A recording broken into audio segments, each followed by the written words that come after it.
The day my son emptied my bank account should have been an ordinary Thursday. The sun rose the same. The kitchen smelled of the same weak coffee I'd been brewing for years. The neighborhood kids yelled on their way to school, just like always. Nothing in the air suggested that by afternoon, I would be sitting at my dining table with my phone in one hand, my heart bleeding into the other, staring at a bank notification that felt like a gunshot inside my chest. Every dollar, every cent, Gone. savings of 27 years, the money I had scraped together from overtime shifts, missed holidays, postponed vacations, and every sacrifice a father makes silently, as though love is something measurable in receipts. My hands shook so badly, I dropped the phone. It clattered onto the hardwood floor while my breath came in short, panicked bursts. Over and over, the numbers refreshed on the screen. Balance, 12 cents.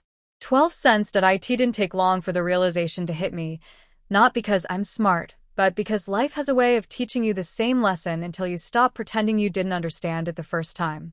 My son, Adam, had access to that account. I had given him that trust when he married Sophia 2 years earlier. He told me he needed it for emergencies. I didn't question him. I was his father. Fathers don't question their children. They believe in them. But belief is the most expensive currency in the world. I called him twice. No answer. The third time, the call didn't even ring. Blocked. I swallowed the ache in my throat and drove myself to the bank, hoping, praying, that this was some glitch, some clerical error, some manageable disaster. But the clerk confirmed it all with a sympathetic tilt of her head, as though pity could undo the devastation her words delivered. Yes, Mr. Hayes. All withdrawals were done digitally, transferred to an account under your son's name. The room spun. I steadied myself against the counter, but my world had already tilted too far. That night, I sat in my dim living room, the only light coming from a street lamp outside. My home felt foreign, like I was trespassing inside a life I no longer recognized. The refrigerator hummed. The old clock ticked. The silence wrapped around me, thick and suffocating. I didn't sleep. The next morning, I learned through a mutual family friend's Facebook post that Adam had traveled to Miami with Sophia and her mother, Linda. Pictures already flooded their profiles. Smiling faces, beach sunsets, cocktails with umbrellas, captions filled with palm trees and glittery filters. He stole everything from me to fund a vacation.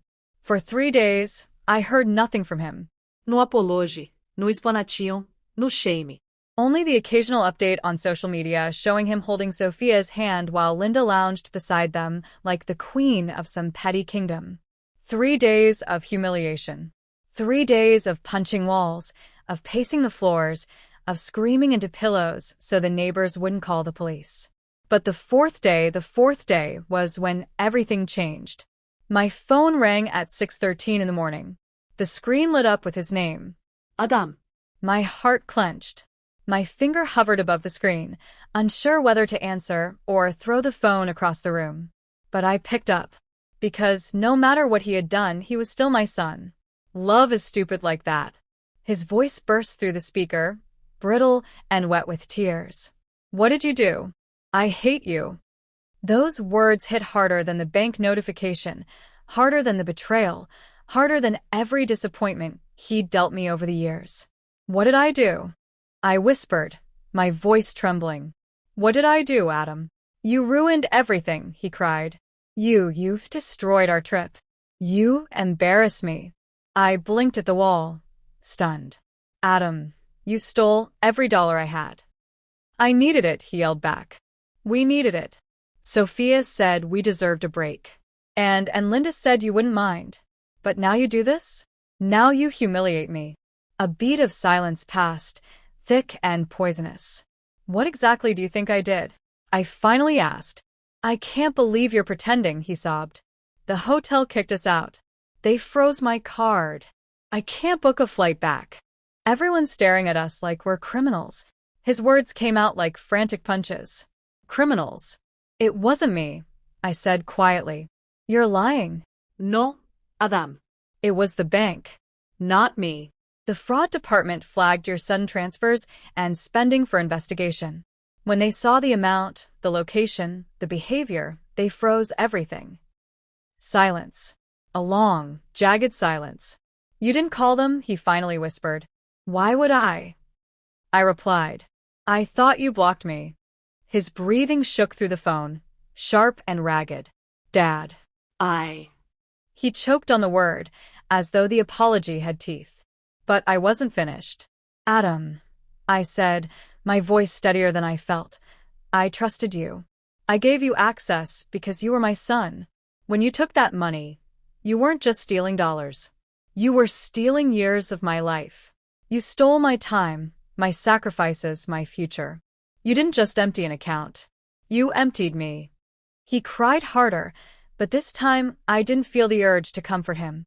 You're coming home? I asked. We can't, he stammered. We don't have money for flights. Sophia's furious. Linda keeps screaming at me. They said you did this on purpose. They said you wanted revenge. The word hit me differently this time. Revenge. I hadn't even thought of that. I had been drowning in shock and grief and heartbreak. But revenge? No. That wasn't who I was. That wasn't what fathers did. But maybe it was what fathers should do when pushed too far. Adam, I said, choosing my words like stepping stones over a river of anger. Do they know the police will likely contact you for questioning? What? He gasped. It's over $20,000. When the bank suspects fraud, they alert law enforcement. They'll want to talk to whoever made the transfers. I wasn't lying. It was protocol. I had simply decided not to shield him from consequences anymore. What do I do? He whispered, panic slicing through his voice. You tell the truth. And what's the truth supposed to be? That you stole the money. He went silent again. I could hear voices yelling in the background, Sophia's sharp accusations, Linda's shrill commands. I can't tell them, he cried. They'll leave me. They'll hate me. I almost laughed then. A hollow, tired laugh. They didn't mind stealing from me, I said softly. Maybe you should rethink who deserves your loyalty. His sniffles turned into quiet sobs. Dad, please help me. It was the first time he had said please in years. I let the moment stretch, filling it with all the things I wished I could carve into him. Respect, honesty, decency. But some lessons only sink in when the ground beneath you collapses. I'll think about it, I said. And I hung up. I stared at the phone for a long time, my reflection faint in the black screen. For the first time in days, my pulse slowed. My breathing steadied. I felt control, maybe, or clarity, or the first fragile thread of something like justice. The vengeance he feared, the revenge he screamed about. It hadn't started yet, but it would, and it would not be loud. It would not be violent. It would not even be cruel. It would be patient, the kind of revenge that grows roots, the kind that makes a man rebuild his spine, the kind that teaches a son exactly what he taught his father. Because revenge, real revenge, isn't about hurting someone back. It's about making sure they never get the chance to hurt you again. My phone stayed silent. For the first time in my life, I didn't check it every few minutes. I didn't pace. I didn't rehearse a forgiveness I didn't feel. Instead, I sat at my kitchen table, sipping the cheapest instant coffee I had left, staring at the sunlight creeping across the tiles. My body was exhausted, but my mind was sharp, alive with a strange clarity. My son was stranded in Miami. His wife was furious. His mother-in-law was shrieking. And all three of them were now learning what it meant to treat someone like a doormat and expect him not to notice the mud. By early afternoon, the phone finally rang again. I recognized the number. Miami area code, but it wasn't Adam this time. It was Sophia. I didn't want to answer. Everything in me recoiled from the idea of hearing her voice, the voice that had slowly turned my son into someone I barely recognized. But I picked up because sometimes to understand the enemy, you have to listen to the battlefield. She didn't say hello. You ruined our vacation, she snapped, her tone dripping with entitlement. Do you understand that? You've embarrassed us in front of everyone. In front of everyone? I repeated, keeping my voice level. Who is everyone? Our friends, she shouted. People were supposed to meet us here. We had reservations. Plans. And now we're stuck in this disgusting lobby because the hotel threw us out. A small part of me wanted to laugh, not because it was funny, but because of how predictable it all was. I didn't laugh, though. Not yet. Your husband emptied my entire life savings, I said quietly. You don't get to call me about embarrassment. Your savings? She scoffed. It wasn't that much. A coldness slid into my chest like a blade of ice. Not much. 27 years of double shifts. 27 years of saying no to myself so I could say yes to him. 27 years of scraping, budgeting, and surviving, and she dismissed it like lint on her shirt. Put Adam on the phone, I said. He's busy, she snapped. Busy doing what? Begging the front desk to give you your room back. There was a sharp gasp on the other end, followed by rustling. I heard Linda's voice shouting something in the background, her words muffled but full of venom. You listen to me, Sophia said, lowering her voice like she was preparing for war. You're going to call the bank right now and fix this. I don't care what you have to say. I don't care what you have to do. You will fix this because this is your fault. My fault, I repeated slowly. Yes, she screamed. If you had saved more money, if you weren't so broke, this wouldn't even be a problem. For a moment, I forgot how to breathe. I stared across my quiet kitchen, the walls closing in around me. My fingers trembled, not from fear but from something deeper, older, anger that had been silent for far too long. Put Adam on the phone, I said again, voice low, steady, final. She muttered a curse and I heard the phone being shoved into someone's hands. A second later, Adam's voice appeared, fragile and strained. Dad, please don't listen to them, he whispered. They're freaking out. They're blaming me for everything. Well, I said, some things are your fault. I know, he murmured, and in that moment, he sounded like the boy he used to be, before arrogance hardened his smile, before entitlement outweighed gratitude, before he let other people mold him into someone who didn't look like my son anymore. What do you want me to do? He asked. Just tell me. I'll do anything. Anything. For years I'd waited for him to say something like that, not because I wanted control, but because I wanted connection. I wanted him to want to fix things, to want to repair what he had broken, but now those words felt like bricks being handed to me by the man who built the wall between us. You'll come home, I said. Alone. What? He breathed. You heard me. That's impossible. Sophia won't. I don't care what Sophia will or won't do. You come home. You face what you've done. You talk to the bank. You talk to the police if they call. You fix this. More yelling sounded in the background. Linda's voice cut through like nails on glass. You tell that old bastard he's not dragging you back to his miserable house, she shrieked.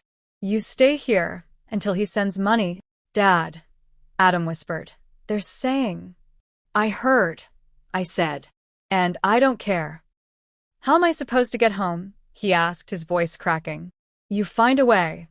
He inhaled sharply. So you won't help me? No, I said. Not until you understand what you've done. He began crying again, quiet and broken. Dad, I messed up. I know I messed up. But please don't leave me here with them. You don't know what it's like.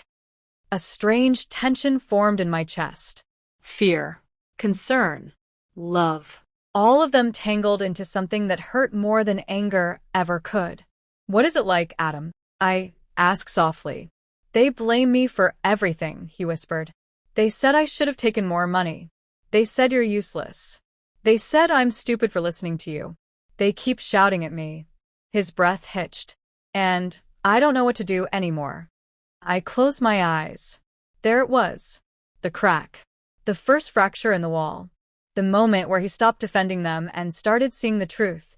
Adam, I said, choosing my words like fragile glass. Come home. When you're here, we'll fix this together. But I won't save you from the consequences. Not this time. Okay, he whispered. Okay, Dad. We hung up. For the rest of the night, I didn't hear from him. I imagined the scene in that hotel lobby, Three people surrounded by suitcases they could no longer afford to keep. Their credit cards declined. Their pride shattered. Sophia pacing like a trapped cat. Linda yelling at staff. Adam sitting in the middle of it all, holding his head in his hands, realizing for the first time in years that his father was the only person who had ever protected him. I slept better than I expected. The next morning, Adam called again. "Dad," he said, breathless, "they left. They booked a cheap Airbnb somewhere else. They told me to stay behind until I fix the financial mess I caused.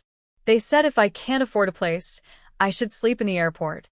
Sophia said she needs space to think. The pain in his voice ran deep. "And what do you want?" I asked. "I want to come home," he whispered. "I miss you. I want to fix everything." There it was. Not revenge. Not punishment. But something much rarer. Understanding. "Did you get a flight?" I asked. "I found one," he said. "But it's not great. 2 layovers. And I'll have to sleep in the terminal until morning." "Then do it," I said. "And when you land, I'll be at the airport." "Really?" he breathed, relief flooding his voice. "Really?" He hung up quickly, maybe to hide the tears he didn't want me to hear. I didn't cry, but my chest felt tight, like something heavy had shifted inside me. That night, I couldn't sleep.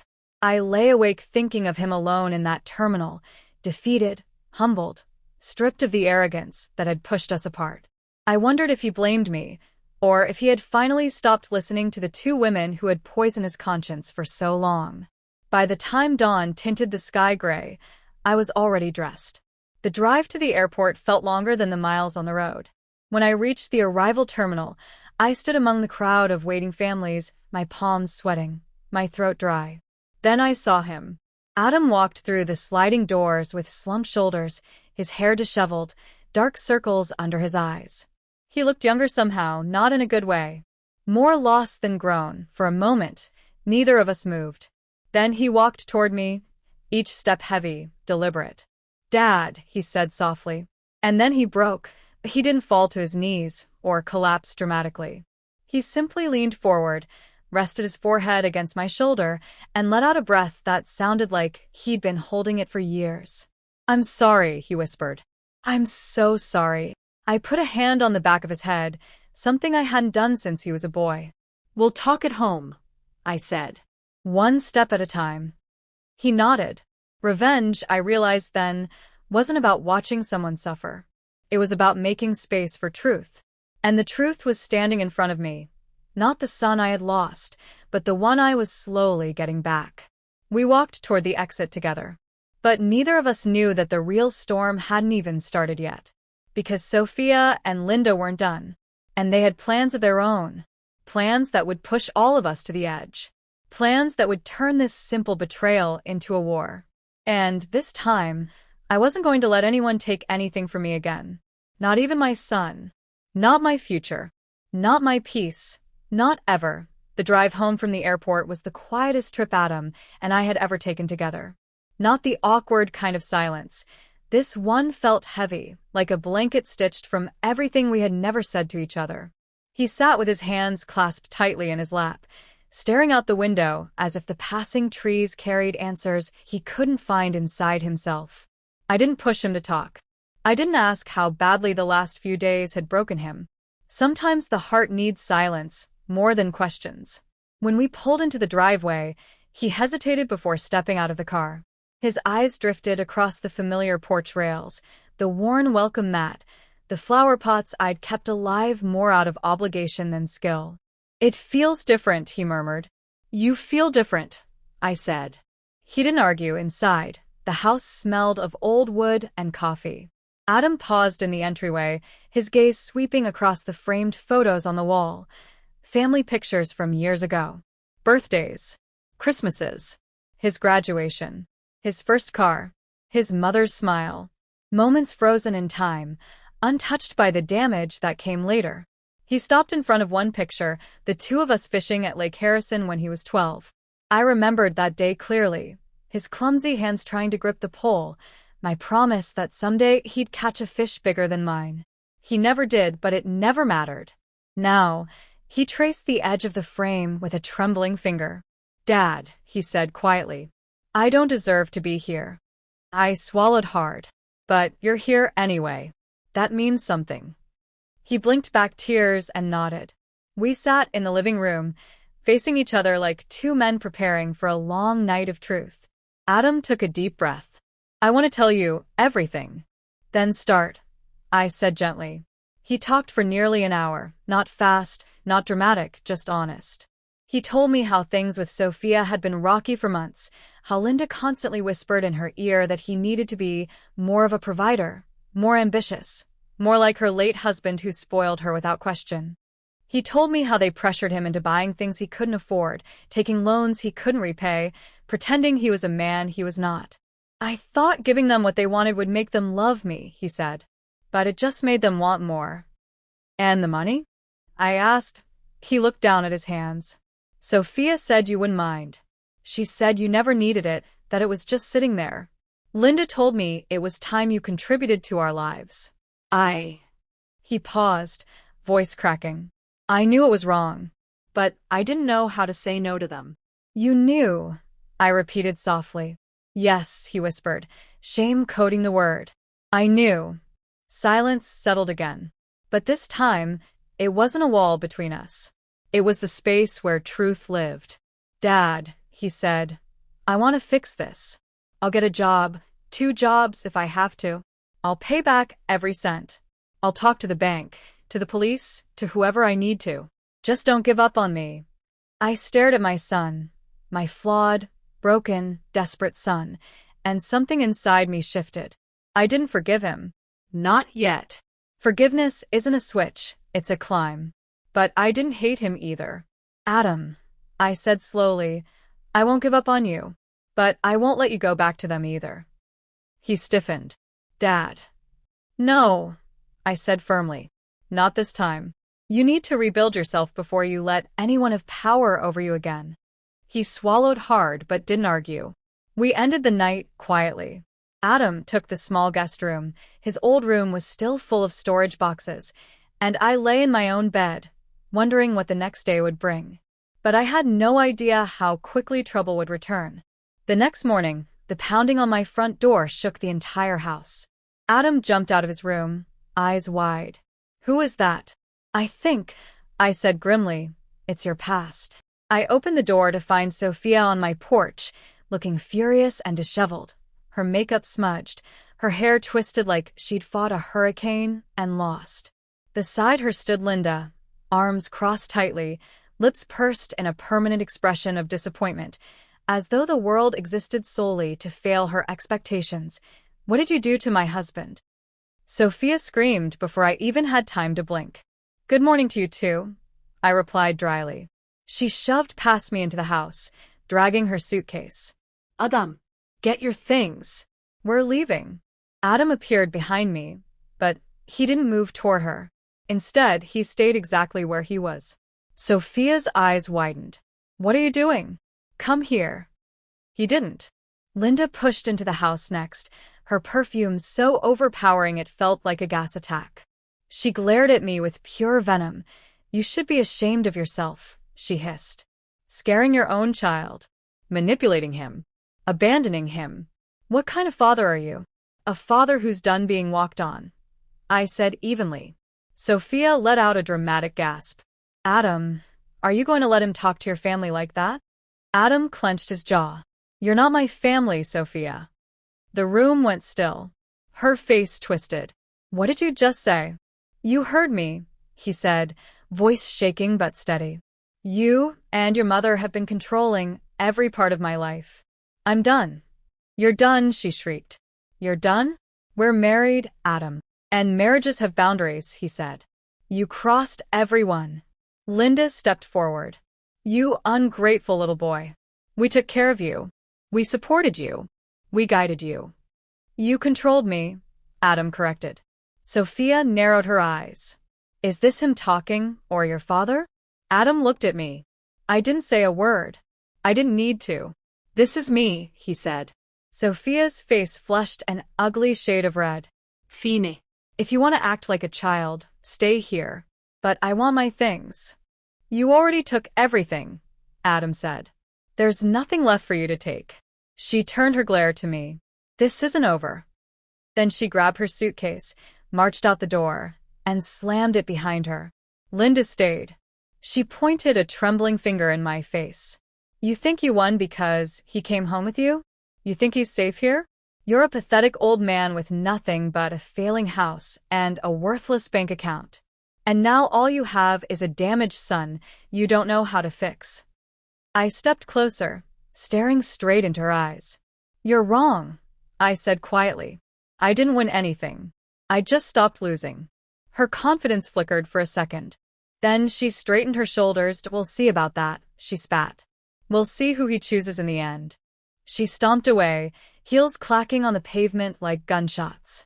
When the door finally closed behind her, Adam collapsed onto the couch, his hands covering his face. I can't believe this is my life, he whispered.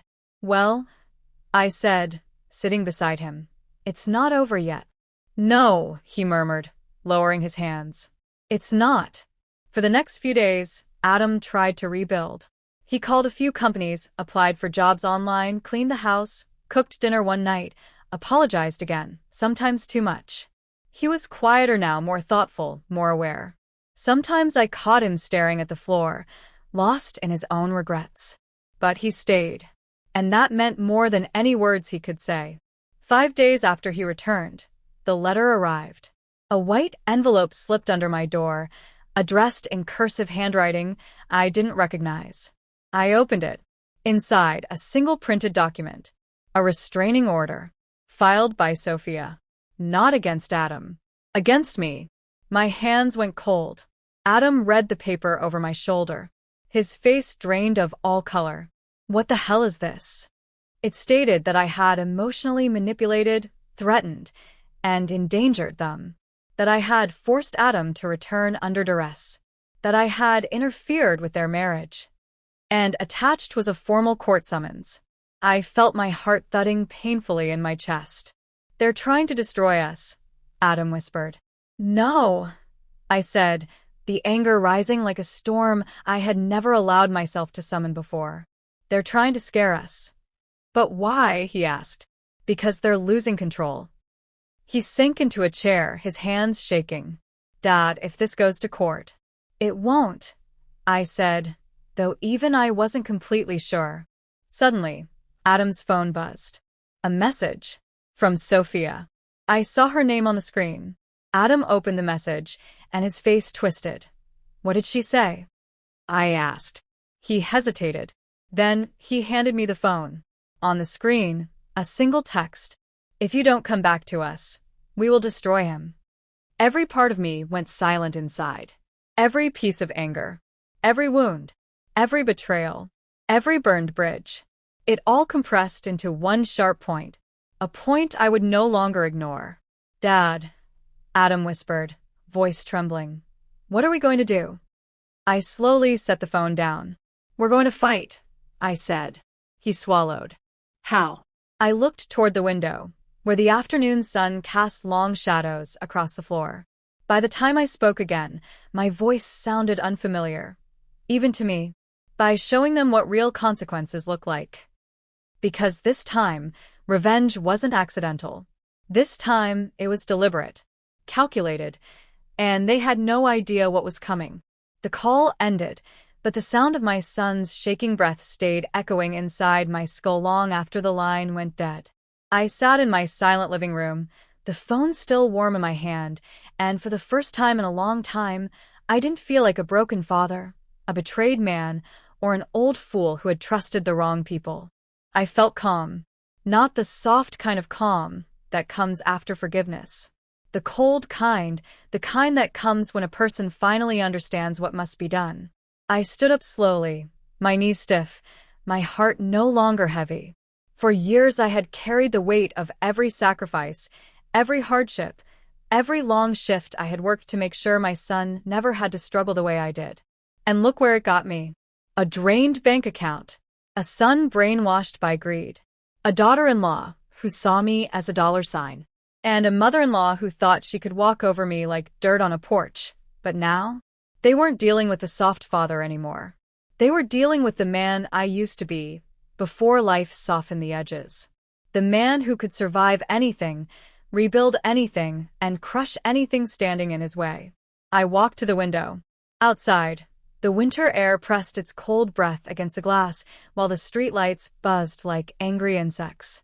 Somewhere far away, a siren wailed, but even that could not disturb the quiet storm building inside me. Let them hate me, I whispered. Let them fear me, because the truth was simple. My revenge had only just begun 2 hours later. By the time the clock struck midnight, I had already opened my laptop and logged into every account: bank, email, investments, legal documents. I wasn't checking what they stole. I was preparing the next move. The bank had already flagged the large transactions. My son and his little traveling circus didn't know that yet. They thought emptying my account would leave me helpless, broken, begging. They forgot something important. When you steal from an old man, you're not stealing from a fool. You're stealing from someone who's lived long enough to know where every weakness is. And I knew theirs. As I gathered documents, I opened the file I never wanted to use. Contingency plan. A plan I had created years ago. A plan meant for emergencies. A plan I hoped I'd never need against my own child. But this was no longer about punishment. It was about education. If a boy doesn't learn from love, he will learn from consequence. The call from unknown number. My phone buzzed again, an unknown number. I knew exactly who it was. I answered. Before I said a word, the background noise told me everything. Hysterical yelling, wind rushing past, the muffled rumble of an engine, and my son breathing fast, desperate. "Dad," he cried. "Dad, please, please listen. I swear to God, I don't know what's happening. The hotel kicked us out. My card isn't working, her mother is blaming me, and Dad."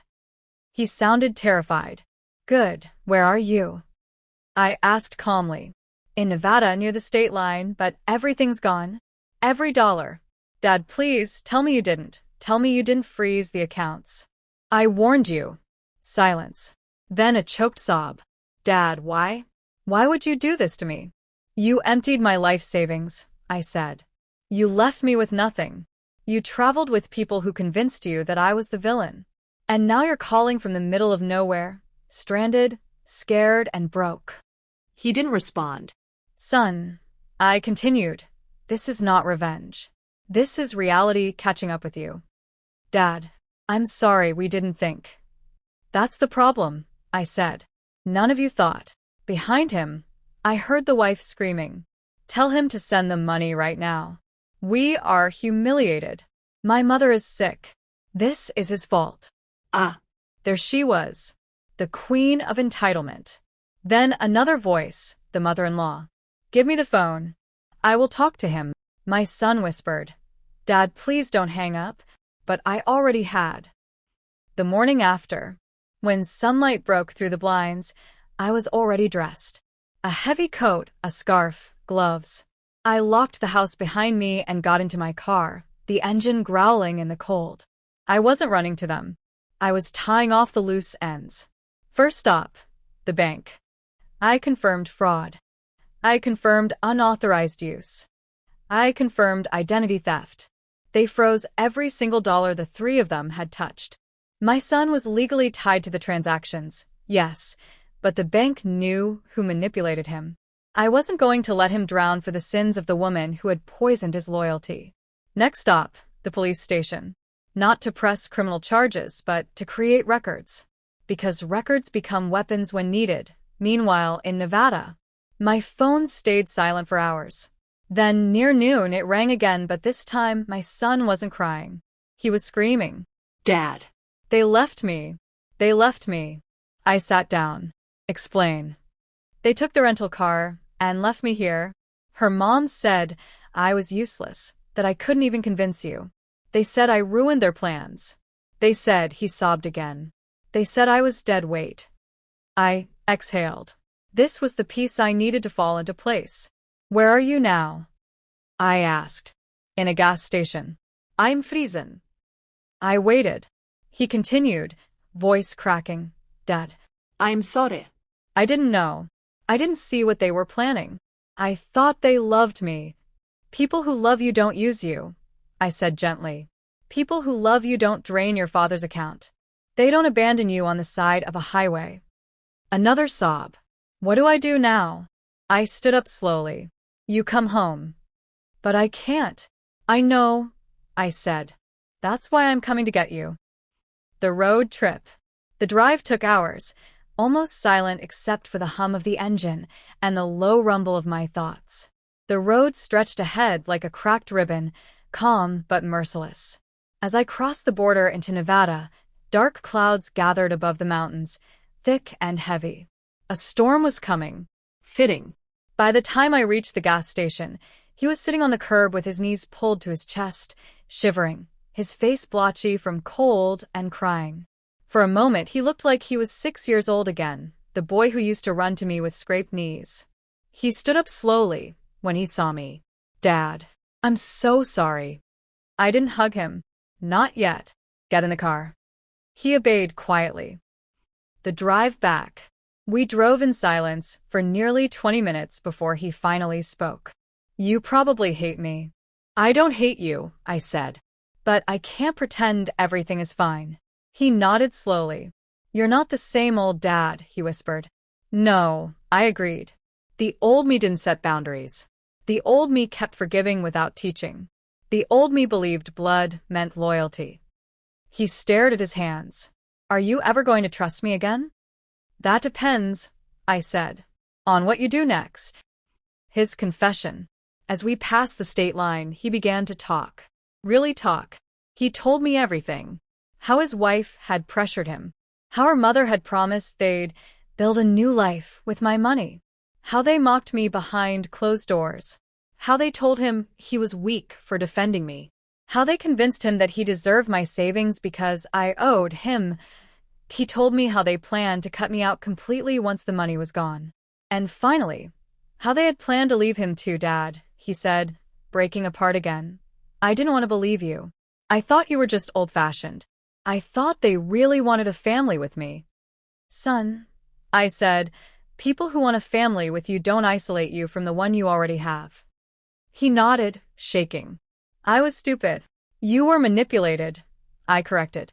There's a difference. A new beginning. When we finally reached home, he followed me inside quietly. His shoulders were slumped, his voice small. Dad, can I stay here? Just until I figure things out. I looked at him long and hard. You can stay, I said, but only if you follow the rules. He swallowed. What rules? Honesty, responsibility, respect, and therapy because you need to understand why you believed those women over your own father. He nodded. I'll do anything. I placed a hand on his shoulder. Good. Because now we rebuild. He looked up confused. Rebuild what? Our relationship. Your life. Your future. Everything. A tear slipped down his cheek, this time not from fear, but from relief. Dad, thank you. And as for the mother-in-law and wife, while my son slept on the couch, exhausted, I opened my laptop again. They thought they had escaped. They thought abandoning him was their victory. They forgot something. I still had their names, their IDs, their transaction trails, their vacation bookings, and the fraud case they triggered when they touched money that wasn't theirs. By morning, the bank would be contacting them. By afternoon, the police would be calling them. And by evening, let's just say, my revenge would reach them without me lifting another finger. Not out of hatred, not out of anger, but because actions have consequences, some louder than screams, some colder than winter wind, some sharper than a father's silence. This wasn't the end of the story. It was only the beginning of the reckoning. And this time, I wasn't the one crying on the phone. The morning after my son collapsed into sleep on the couch, my house felt different, like the walls were finally exhaling after holding their breath for too long. Outside, the sky was a low sheet of gray, winter heavy and metallic, waiting to break open. I stood in the kitchen, warming my hands over a mug of coffee, when he walked in. His eyes were swollen, his hair a mess, but something had changed in him overnight. The arrogance was gone. The defensiveness was gone. The lies were gone. Dad, he said softly. I nodded. See. He did. For a long moment, neither of us spoke. It wasn't awkward, just necessary silence, the kind that comes when two people are quietly sweeping the ashes of everything burned. Finally, he whispered, Are they coming after me? They won't, I said calmly. Not anymore. He swallowed. What did you do? Nothing illegal, I answered. Just the truth. He stared at the table. They hate me now. They never loved you, I corrected. He flinched. Truth is a blade, and sometimes it has to cut before it can heal. What happens now? He asked. We rebuild, I said. But before anything else, you finish telling me everything. His jaw tightened. He nodded. Okay. And he told me the rest. The full truth. What I heard made my blood burn, but it didn't surprise me. He told me how his wife and her mother planned the entire thing months in advance, how they studied my habits, my account balances, my passwords, how they convinced him that family wealth should move forward, not backward, how they mocked me behind my back for being old-fashioned and too trusting, how they promised him a new life, one where I was nothing but a forgotten relic. Then he told me how they demanded he sign papers giving the mother-in-law access to my accounts for emergencies. The same emergencies that mysteriously appeared 3 days before the money vanished. How did they convince you I wouldn't mind? I asked. They said you owed us, he whispered. They said parents are supposed to give everything, even if it breaks them. I let that settle for a moment. Son, I said quietly, that's not love. That's entitlement. He nodded, shame flooding his face. And when they drained my account, he continued, they celebrated. They opened champagne in the hotel. They said you were finally out of their way. Then why did you call me crying? I asked. He looked up, tears brimming. Because when I saw the look on their faces, I realized something. I wasn't part of their plan. I was part of their tool. He wiped his eyes. And when the money froze, they turned on me like wolves. Of course they did. Users always do. A father's boundaries. Son, I said, you aren't a child anymore. And I'm not the same father you tried to walk over. I know, he whispered. I see it now. I sat across from him, rested my palms on the table, and looked into his tired eyes. You betrayed my trust. You hurt me deeply. You let 2 selfish women poison your mind. I can forgive you, but only if you work for it. I will, he said quickly. Anything. I swear. There will be rules, I said. He nodded. Rule 1, respect. You talk to me with honesty, even when the truth hurts. Yes. Rule 2, work. You will rebuild your life, not wait for handouts. I understand. Rule 3, therapy. Manipulation doesn't happen in a vacuum. He hesitated, then nodded. Okay. Rule 4, no contact with them. He looked relieved. I don't want to ever see them again. Good. I took a breath. If you break any of these rules, you're out. He swallowed. Dad, thank you for even giving me a chance. Don't thank me yet, I said. We haven't dealt with the last part. He looked confused. What last part? The consequences. The call that changed everything. Around noon, my phone buzzed. Not with a number I recognized, but with one I expected. Her. The wife. I let it ring for a full 5 seconds before answering. Her voice exploded through the speaker like a firecracker. High-pitched, furious, frantic. How dare you, she screamed. How dare you freeze the money? How dare you strand us? You ruined everything. I waited. People like her drown themselves when you stay silent. My mother is sick because of you. We had plans. We had hopes. We deserve that money. You are a monster. Still, I said nothing. You better fix this, she shrieked. Send us the money or we'll. I finally interrupted. You already did enough damage. Don't make it worse. Her breath hitched. Nobody had ever talked to her like that. Ever. You think you can threaten me? She snapped. You think freezing funds scares us? I don't need to threaten you. I said. The bank will handle you. Law enforcement will handle you. Paper trails will handle you. You wouldn't. I already did. For the first time, she went quiet. Where's my son? She finally asked, voice shaky. With his real family, I said. He's nothing without us, she hissed. No, y replica shuffly. He's nothing with you. She inhaled sharply, like someone punched her lungs. You're going to regret this, she spat. No, I said calmly. I think you will. And I hung up. My son sat trembling on the couch, eyes wide. Dad, what will happen to them? Whatever happens, I said, they brought it on themselves. The reckoning. By evening, I got the email. The bank fraud division had completed their investigation. Every transaction was traced. Every withdrawal matched the signatures of the wife and her mother. Every unauthorized charge linked back to their hotel, travel, and shopping sprees. The email was simple. Case classified. Fraud. Funds recovered. Investigation forwarding to law enforcement. My son stared at the screen, horrified. They're going to be arrested, he whispered. No, y correcta. They're going to be questioned. Investigated. Forced to explain every dollar they touched. He swallowed. Dad, I didn't want this.